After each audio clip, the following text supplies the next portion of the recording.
Alors effectivement, les modélisations en 3D, on en a parlé tout à l'heure avec Cyril, mais certaines personnes se posent la question de savoir s'il faut aller aussi loin dans la technologie. Est-ce vraiment nécessaire? On en parlera dans un instant avec vous.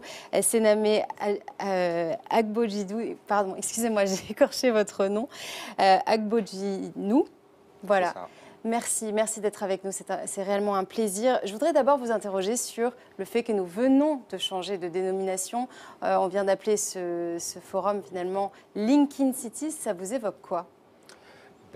Je trouve moi que c'est une bonne intuition, surtout que de mon point de vue, il ne s'agit pas du tout d'un renoncement. Parce que quand on associe smart à technologie et qu'on pense technologie très avancée, souvent on pense à l'homme augmenté. Et ce que je dis souvent, c'est que la toute première innovation, la plus ancienne des innovations développées par l'homme, était déjà au dessein d'augmenter l'homme.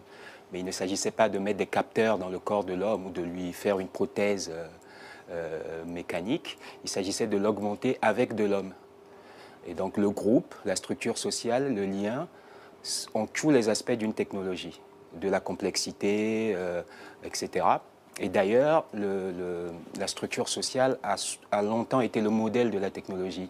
C'est seulement avec les innovations du digital qu'on sent qu'il y a une arrogance de la technologie qui prétend désormais se substituer au groupe et au social et faire du social à la place des structures du traditionnel qui sont censées le faire. Et c'est justement le danger qu'on a à aller dans le tout technologique, c'est qu'un jour, la technologie s'émancipe complètement de son socle social et ne se considère plus comme un outil, mais une finalité. Et on a déjà observé ça avec un autre champ qui s'est complètement abstrait, émancipé du social, c'est l'économie, avec toute l'économie financiarisée qui est devenue sa propre finalité et qui presque artificiellement se produit lui-même et qui a créé sa réalité. Donc la technologie pourrait devenir demain sa propre réalité et nous des invités seulement dans cette réalité-là. Et donc pas du tout inclusive. Exactement. Alors, vous avez créé un nouveau concept et vous militez même pour ce nouveau concept que vous avez vous-même créé. Ça s'appelle, alors je ne sais pas si je vais réussir à le prononcer, mais c'est computationnalité primitive. Ça veut dire quoi exactement?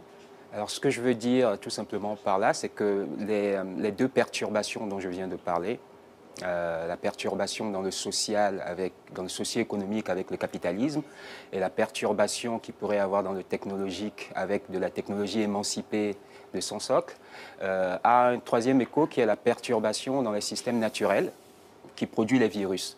Donc les virus biologiques qu'on connaît, le capitalisme et les technologies qui ont en germe cette sorte d'extrémisme logicien ont une sorte d'après moi, d'identité, de façon de procéder. Mais si elles ont une identité, c'est aussi qu'elles se ressemblent en un sens et il y a là un potentiel d'enchasser idéalement les trois niveaux, le biosphérique, le social et le technologie. Et pour y arriver, il faut regarder aux sociétés traditionnelles qui, elles, ont développé des technologies, de la structure, le groupe, le lien social, etc., modélisées sur l'observation de la nature.